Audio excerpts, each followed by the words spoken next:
Ischel era una diosa maya asociada con la luna, la fertilidad, la medicina y la sabiduría. Era vista como una protectora de las mujeres y los niños, y se decía que tenía el poder de curar enfermedades y proteger a los seres humanos de los peligros. La historia cuenta que un grupo de mujeres mayas se reunieron en un templo dedicado a Ischel para pedirle ayuda. Estas mujeres habían sufrido maltrato y abuso por parte de hombres en su comunidad y estaban desesperadas por encontrar una solución. Ischel escuchó sus plegarias y decidió enviar a su hija, Ischub, para ayudarlas. Ischub era una diosa guerrera y protectora, y se convirtió en la mentora de las mujeres mayas. Les enseñó técnicas de defensa personal y les mostró cómo usar las plantas medicinales para curar sus heridas y enfermedades. Desde entonces, el pueblo maya celebra el Día de la Mujer en honor a Ischub y a todas las mujeres que luchan por sus derechos y su dignidad.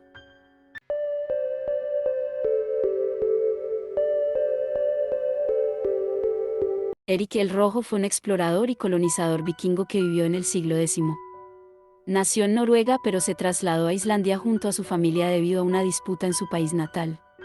Una vez en Islandia, se estableció una granja y vivió allí durante varios años. Sin embargo, debido a una pelea con su vecino, Eric mató al hombre y fue exiliado de Islandia.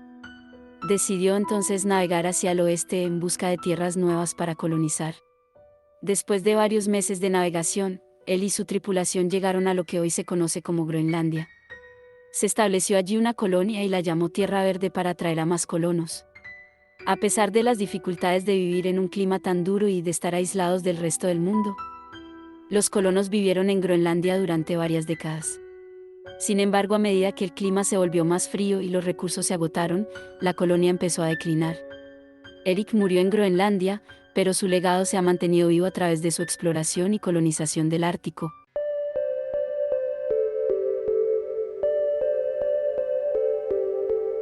En la cultura nativa americana, la luna de gusano es una época sagrada que simboliza el renacimiento y la renovación. Se cree que durante esta época, los espíritus de la naturaleza se vuelven más activos y que los sueños tienen un significado más profundo. Los nativos americanos utilizaban el ciclo lunar para guiarse en la siembra y la cosecha de los cultivos, y la luna de gusano era un momento clave en el que se preparaban para la siembra de primavera. El nombre luna de gusano proviene del hecho de que durante esta época, los gusanos comienzan a salir de la tierra después del invierno, lo que indica el inicio de la temporada de siembra. En la cultura navajo, se conoce como la luna de la floración del abedul y se cree que durante esta época los espíritus de la naturaleza se reúnen para prepararse para la llegada de la primavera. En otras culturas, se conoce como la luna del deshielo o la luna de la casa del sapo. En todas estas culturas, la luna de gusano se celebra como un momento de renovación y crecimiento, en el que se honra la conexión entre el ser humano y la naturaleza.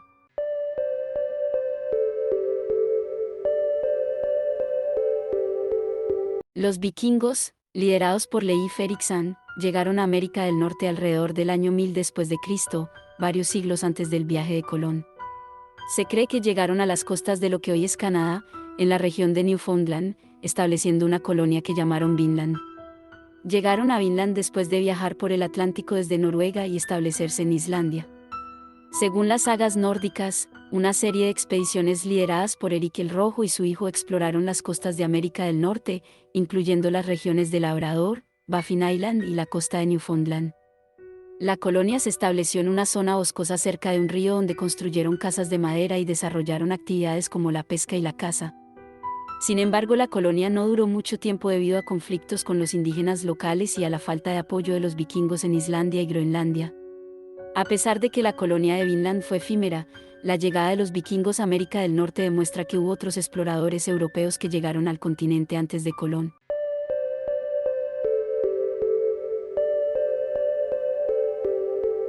La historia de Ícaro se desarrolla en la isla de Creta, donde el rey Minos había encargado al arquitecto Dalo la construcción del laberinto para encerrar al Minotauro, una criatura mitad hombre, mitad toro.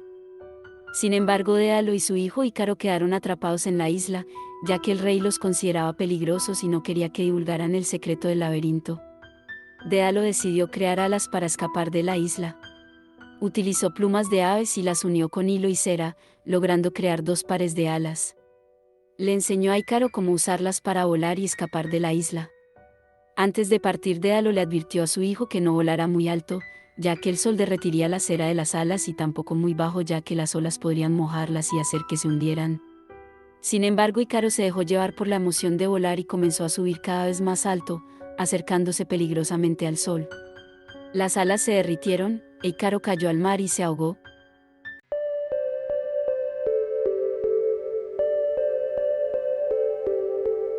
Según la leyenda, en tiempos prehispánicos, cuando los dioses aún caminaban entre los mortales, existía una enorme serpiente que vivía bajo tierra y estaba encargada de mantener la estabilidad del mundo. Esta serpiente era conocida como Coatlicue, que significa la que tiene falda de serpientes. Un día los dioses se dieron cuenta de que la serpiente estaba perdiendo su fuerza y que el mundo comenzaba a temblar con más frecuencia.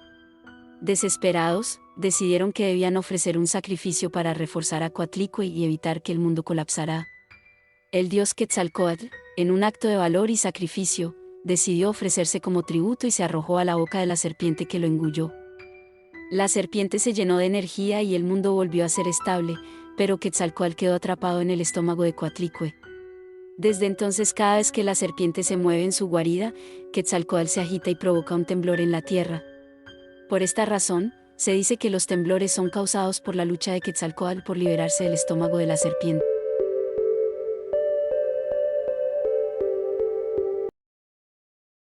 Cuenta la leyenda que hace mucho tiempo, los dioses enviaron a los habitantes de la isla de Pascua a buscar una piedra sagrada. La piedra tenía que ser transportada en una canoa y debía ser tan grande que sus bordes sobresalieran por encima del agua. Partieron en busca de la piedra sagrada y después de muchos días de búsqueda, finalmente la encontraron en la ladera de una montaña. La piedra era tan grande que no podían moverla. Entonces uno de los habitantes de la isla decidió invocar a los espíritus de sus antepasados para que les ayudaran. Después de la invocación, la piedra comenzó a moverse sola. Los habitantes de la isla vieron cómo la piedra sagrada se movía lentamente hacia la playa, donde finalmente se detuvo. Allí, los dioses la transformaron en una estatua de piedra, dándoles así una imagen sagrada para adorar. Desde ese momento, los habitantes de la isla comenzaron a tallar estatuas de piedra, conocidas como moai, que representaban a sus antepasados.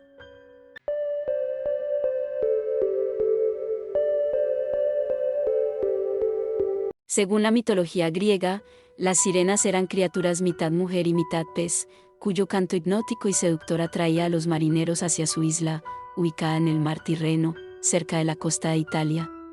Se creía que estas criaturas eran hijas del dios del río Aqueloo y de la musa Terpsícore. Se decía que las sirenas poseían una gran belleza y encanto, y que utilizaban su voz y sus movimientos para seducir y atrapar a los marineros que pasaban por sus aguas. Se cuenta que el canto de las sirenas era tan seductor, que muchos marineros se arrojaban al mar para intentar acercarse a ellas, pero morían ahogados al chocar contra las rocas que rodeaban la isla de las sirenas. En algunas versiones de la leyenda, se decía que las sirenas devoraban a los marineros que caían en su trampa, mientras que en otras, se decía que las criaturas simplemente dejaban que los hombres se ahogaran sin intervenir en su destino.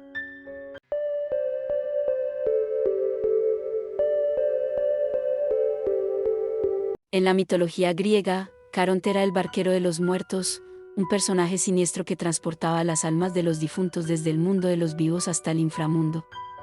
Se decía que el barquero era un anciano gruñón y de aspecto desagradable, con un largo cabello gris y barba desaliñada, vestido con una túnica oscura y portando un remo con el que conducía su barca por el río Aqueronte.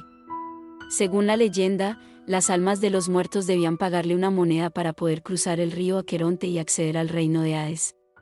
Las monedas que se le entregaban a Caronte eran colocadas en la boca del difunto antes de ser enterrado o cremado, y se creía que aquellos que no contaban con una moneda debían vagar por la orilla del río angustiados y sin rumbo.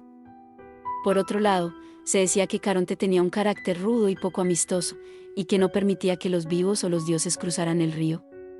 Se dice que incluso Hércules tuvo que persuadir a Caronte para que lo llevara al otro lado del río en una de sus legendarias aventuras.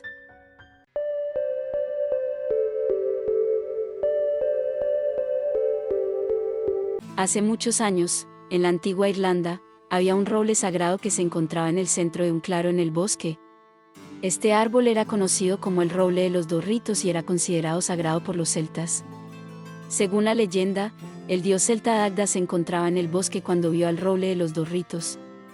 Dagda era un dios del sol y la fertilidad, y al ver el árbol sagrado, se dio cuenta de que contenía grandes poderes mágicos. Dagda decidió hacer un corte en el tronco del árbol, que tenía una gran capacidad mágica. El corte dividió el roble en dos mitades, una de las cuales contenía toda la sabiduría del universo, y la otra contenía la fuerza y el poder del mundo natural. El corte del roble se convirtió en un símbolo sagrado para los celtas, y se decía que aquellos que conocían el secreto del roble de los dos ritos podían controlar el universo. La leyenda ha sido contada y transmitida a través de los siglos como un ejemplo del poder y la magia de la naturaleza.